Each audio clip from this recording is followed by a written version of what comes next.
Taiwan as part of China. And we've all completely accepted that for the last 50 years. He's never been shy about his political views. You and waste the hours in an offhand way. We go one-on-one with the co-founder of the rock band Pink Floyd, Roger Waters. Hello, I'm Nathan King, sitting in for Anand Naidu, and this is The Heat.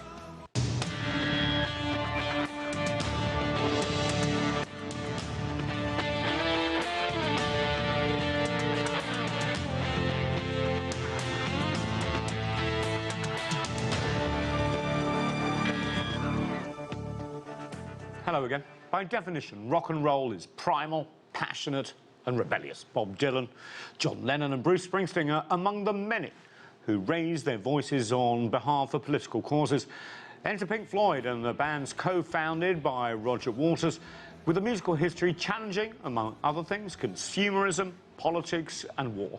Waters left Pink Floyd in 1983. His current tour, aptly titled This Is Not a Drill, is what he calls part of a global movement by people who are concerned by others to effect the change that is necessary. I recently spoke to him about that and some other stories making headlines, and that's this interview. Roger Waters, thanks so much for joining us. I know you've got a really busy schedule with your tour. This is not a drill. I mean, it sounds like a headline from the papers at the moment. What is this tour about? I've seen some amazing video and some pictures. This is quite an incredible departure and also quite on message in terms of the world we're living in. Just talk me through it. Well, this is not a drill as a title. It's my way of sort of saying it's very easy, I think, under these present circumstances, to sleepwalk your way through your life and maybe even get close to the end of it without truly understanding that this is it, it's going on now. I wrote a song back in the early 70s called Time. It was on the album Dark Side of the Moon. I remember listening to it in the dark. I was 29 years old at the time, and I had a sudden realization, oh my God, it started, this is it. I'm no longer preparing for anything. I never have been. I've been living my life since the moment that I was conscious. And so to say this is not a drill is simply my statement that this is the real thing, and we only get one chance to walk our path through life. And it behooves us to walk it with as much love and grace as possible, which is what I try to do. Because, you know, sorry to interrupt, Roger, but at the beginning of time, there's all those alarm clocks, isn't there? You know, and is this sort of like a wake-up call for a generation who aren't necessarily as in tune with what's going on as your generation and my generation was? Yeah, I think maybe the forces of propaganda, whatever side of the political divide you live on, are stronger now and more organized than they were 50 years ago when I was still a teenager. Well, I wasn't quite then, but if you take my drift, I think that the powers that be all over the world, again, no different in China or Russia than it is in the United States of America, have learned the art of informing the public, should I say, in the way that they want them to be informed, and shaping the narrative to their advantage so that they remain in power. And so we could talk a lot about George Orwell. Yeah, I know you've offered tell people to read more, which I think is really important. You know, people have got to read the right books as well, and a whole variety of books. You know, you've been criticised for mixing art and politics, oil and water, sometimes the critics call it, right? And your themes are war, imperialism. Basically, you've called world leaders, especially in the West, gangsters. What's the reception you're getting from that message? And what about the mainstream media? I'm talking about a lot of Western outlets' coverage of you, because sometimes they don't cover you at all, right? Yeah, no, there is. I sense a kind of blanket move to keep my voice out of the mainstream media and to ignore me as much as they possibly can. So to be able to do this interview with you today is a huge help, and thank you very much Oh, for thank that. you. And even though there was a lot of negative crap came back from the talk I had with Michael Smokonis. On CNN, yeah. Yeah, but it was on CNN. That's the point. And it was everywhere afterwards too. And you know, one of my favourite things you said was, you know, you were just exasperated, your hands in the air, I'm waving them right now, and just go, no, that's not right. And I want to just focus on one part of that, where, you know, the Speaker of the House, Nancy Pelosi, did that trip to Taiwan, and you turned around and said, well, Taiwan's part of China. It's been agreed a long time. Why did you have that reaction then? Was it because of all the sort of militarist build-up in the Western press that you saw? What were you thinking behind that? Yeah, it's trying to change the narrative, because those of us who read history at all, and I don't sit down with history books every night, but I'm reasonably well informed on what did and didn't happen. Right. I mean, I write about it. I write about the Long March in 1948 in a song of mine on my album Amused to Death, a song called Watching TV. And in 1948, you know, blah, blah, blah, Mao Zedong got quite irate and he kicked that old dictator Chiang out of the state. Well, Chiang Kai-shek came down in Formosa, and as we know, As it was known in the West, yeah. yeah, but in my song, even back then in 1990, I was writing the material for Amused to Death, and I said, that old something dictator Chiang, who used to order his troops to fire on women and children. Imagine that. So I'm talking about one of those massacres during towards Civil the War, end, yeah. the Civil War in China. So the history is there from 1948, 1949, but also the history is there from 1972 when Nixon visited China, and when they came up with the Shanghai Communique, where the United States government officially and absolutely agreed that there was only one China, and that it was governed by. It was the People's Republic of China, and it was governed by the Chinese Communist Party, and that is China. And part of China is Taiwan, notwithstanding the fact that that's where Chiang Kai-shek went at the end of the Second World War and stayed, and that there are still huge disagreements about what that history was and what's going to happen in the future. But it's for the Chinese people to make those decisions. So it's the Chinese people who live in Taiwan and the Chinese people who live in mainland China, so it's for them. It's none of our business. And this is something that we seem to have failed to comprehend, and it's certainly none of Nancy Pelosi's business. Well, that was going to be my next question. For her to go over there poking the Chinese people in the eye with a stick is retrograde and unhelpful, and shows that she has no idea what diplomacy is or the way one nation should treat another nation in terms of their foreign policy. Well, I mean, Nancy Pelosi, Speaker of the House, we've got Joe Biden administration. What do you think in their policy of China? Because they have been criticised out of Beijing for salami slicing away the one China policy and the principle, of course, upheld by Beijing, and the very recognition of the PRC as the sole government of the Chinese people that you were talking about just now. Well, I think my personal view, and obviously it's only a personal view, right? And I may be right and I may be wrong, but my personal view would be that Joe Biden and Blinken should be talking to the Chinese leadership in as civil and diplomatic terms as they can possibly muster. And unfortunately, they're not. They're being extremely aggressive with them. And I've listened to a lot of the speeches, and I listen to what people say quite carefully, and you wonder why. And I have opinions about why it is, which brings us back to 1984 and George Orwell. And which you give away at your concerts, I remember, in the VIP bag. There's always a copy snuck in there, right? No, I didn't even know I was still doing that. Well, you are, apparently, according to... You know, when my kids achieved, became teenagers, I gave them, and I will give my grandchildren as well when they become teenagers, I give them a copy of 1984, and I give them a copy of Brave New World. And I say, one of my favourite books in the world, Aldous Huxley. Yeah, absolutely. If you do nothing else in your life, read these two books and listen to them, because if you remember in 1984, Orwell talks about how Big Brother maintains a state of constant war between Oceania, which notionally is the United States of America, and Eurasia, which is probably meaning to be Russia, and East Asia, which is China. So you've got these three great, huge countries, very powerful and rich or not rich in different ways.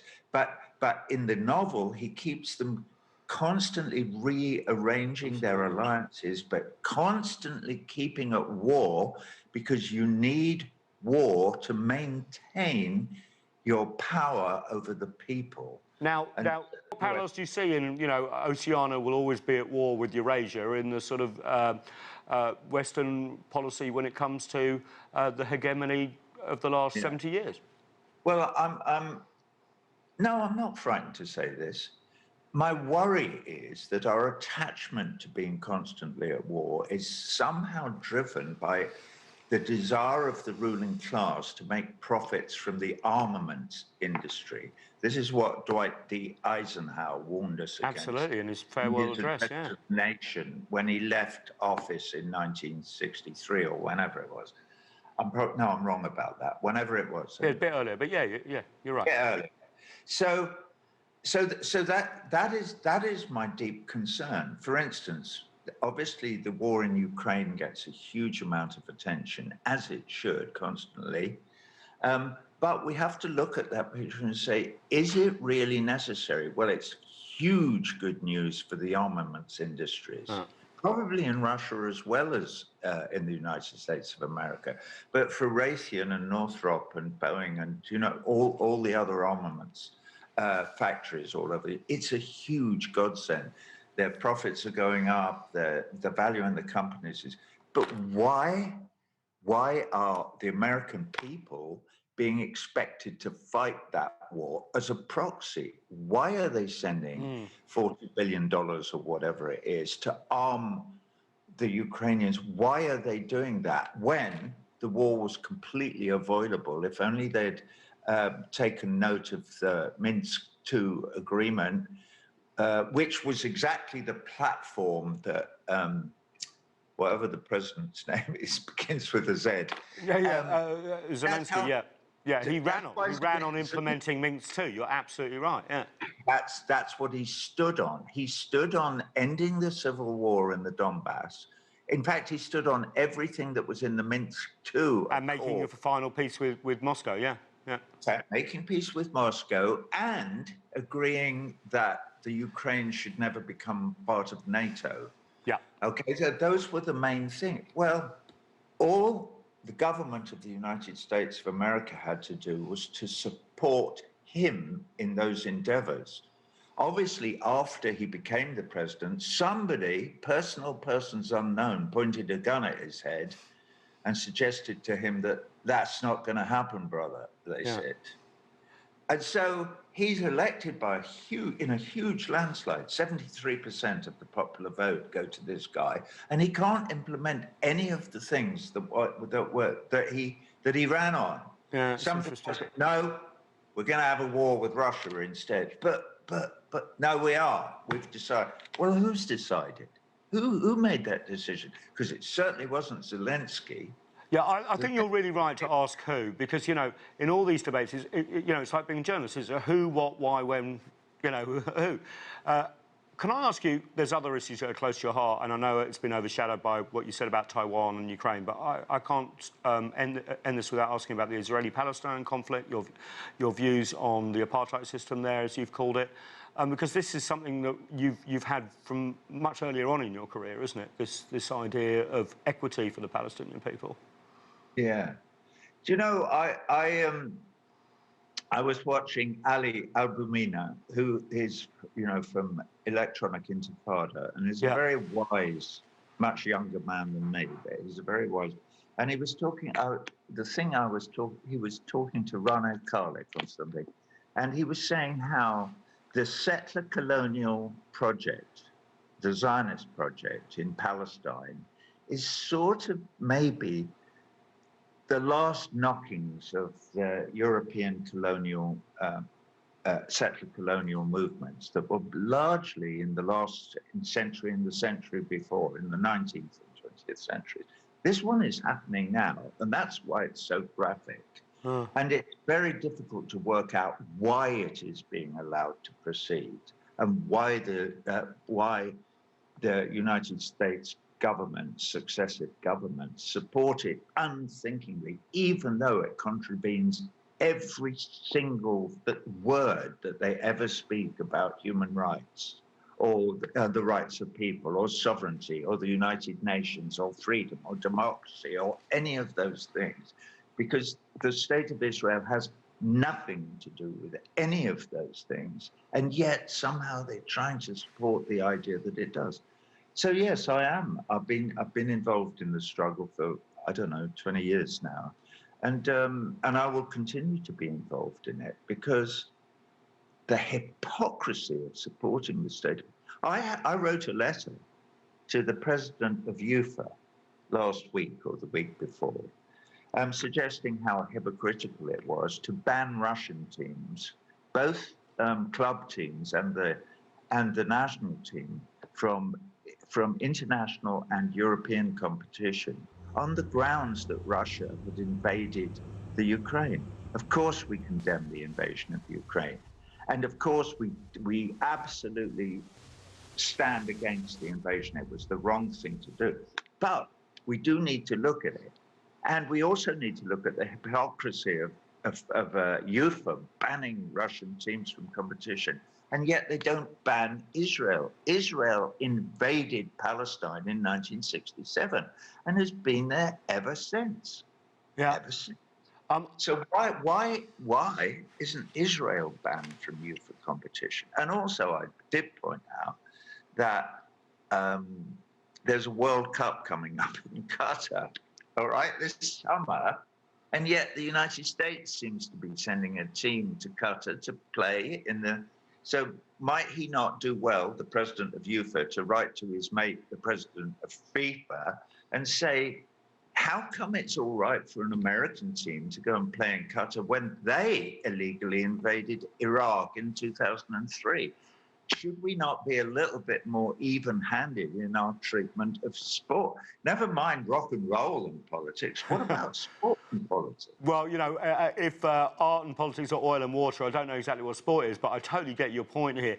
You seem to be very much, and obviously your tour has given you a platform, and we welcome you for using that, because, you know, the messages behind the music, but also the amazing displays and coordination that you've got on that tour. There must be so many brilliant people behind the visuals.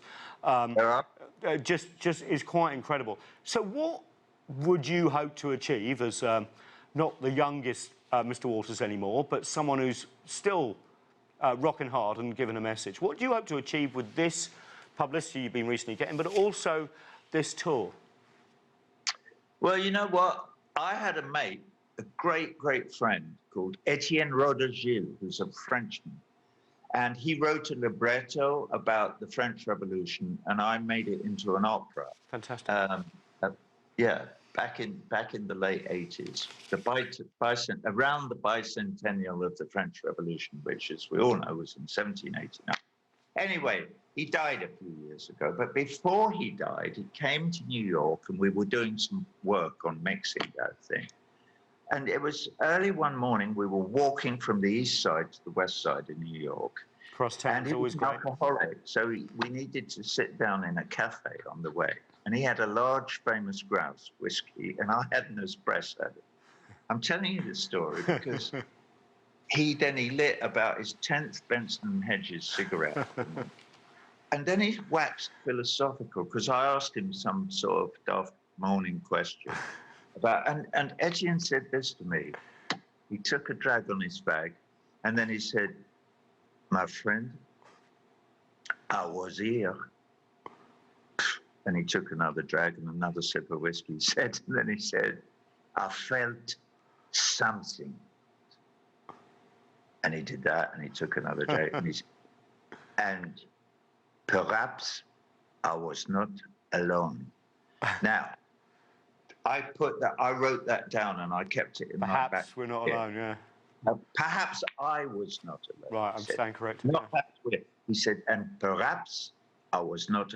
Every night on stage during this tour and each successive gig that we do, I feel it more strongly. And if I sound as if I'm getting emotional, I am. Well, it's I good. sit there with those audiences and I think to myself, perhaps I am not alone. And I know that the people in the audience are feeling the same thing. These gigs have turned a little bit, for me anyway, from being, I hope this goes all right, I hope I don't forget all the words, whatever, into, I'm part of something here. This is a movement. These gigs are part of a movement. And that movement is about the idea, however fanciful, that we, the people, can wrest power back from the powers that be. Whether it's the Chinese Communist Party or the Russian government or the United States government or Boris Johnson, that we can wrest power back from them to we, the people.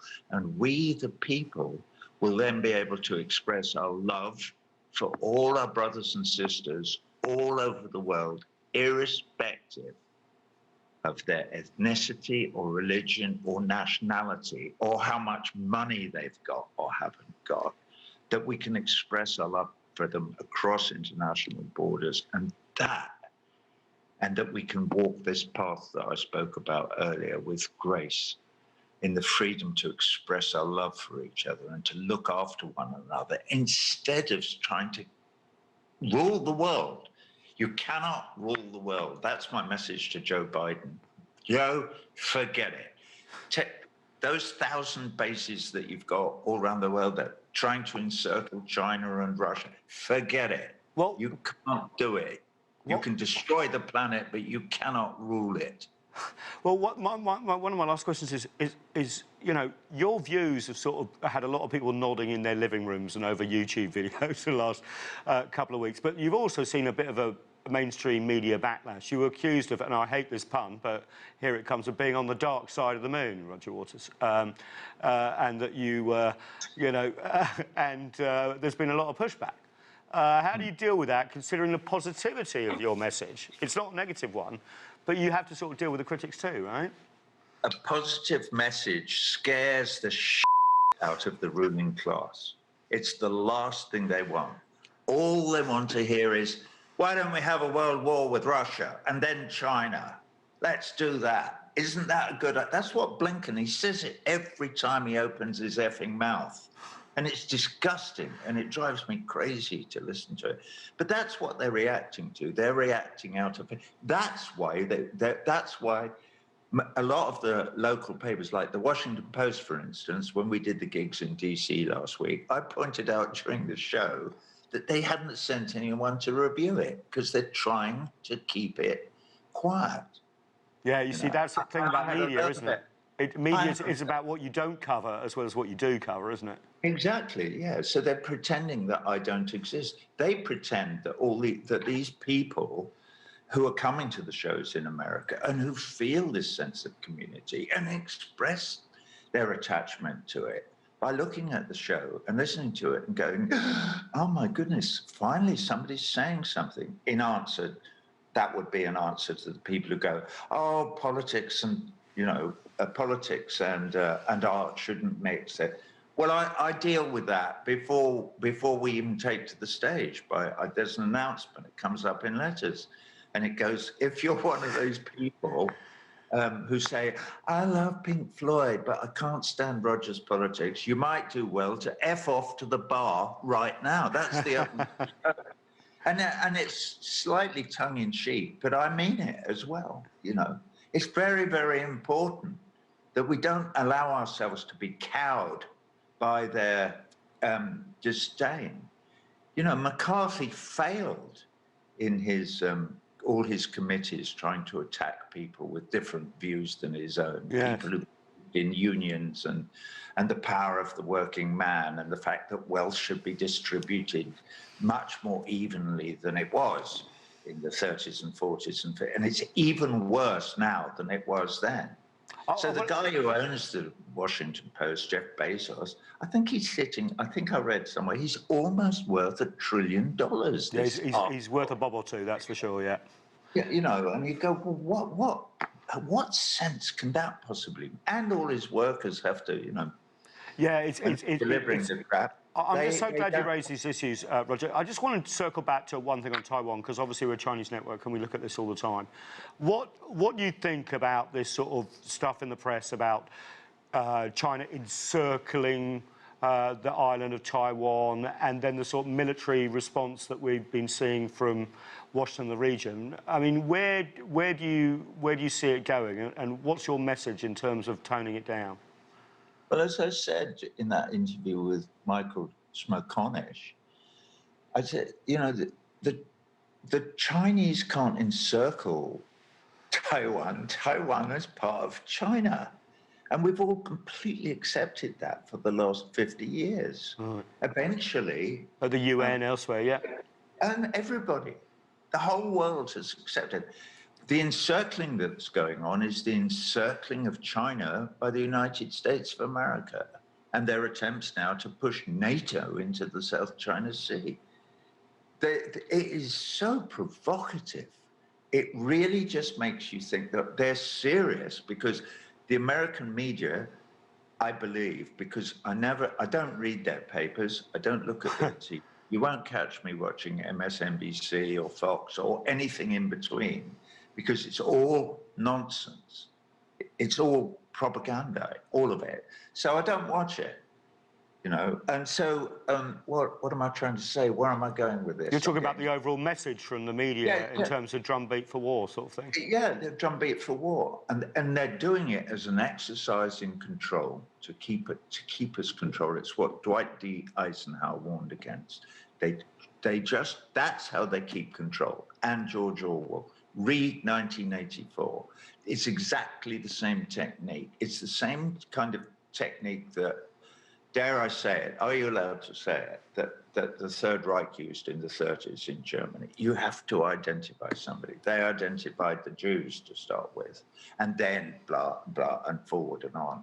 So once you identify your enemy, it's much easier to control the people, because you close down the window of attention that they have, and you close down the arguments that are very narrow, but that don't interfere with your program, which is to maintain the status quo and keep the very wealthy very, very wealthy, and to keep everyone else as a slave. Yeah, manufactured consent. Yeah, manufactured consent. Yeah, manufactured consent, precisely. Yeah, well, you know, it's just been wonderful to talk to you. It's not often that I actually enjoy so immensely talking to one of my... and also, it's been a real pleasure for me. I mean, anyone who sees me sees I've got no hair left and everything, but when I was 15, 16, I would have followed you guys to the end of the earth. So I really, really appreciate this. I feel like a little kid inside. And, you know, to use a pun, obviously, after talking to you, we do not need no education, because you really have opened our eyes. And I think a lot of people whose eyes needed opening. And wish you were here, Roger Waters, I really do. Next time. All right. Thanks a lot, mate. Really appreciate it, man. All right. Cheers. That was a fantastic discussion. I really enjoyed it. And that is it for this edition of The Heat. I'm Nathan King, Washington, D.C. Thanks so much for watching.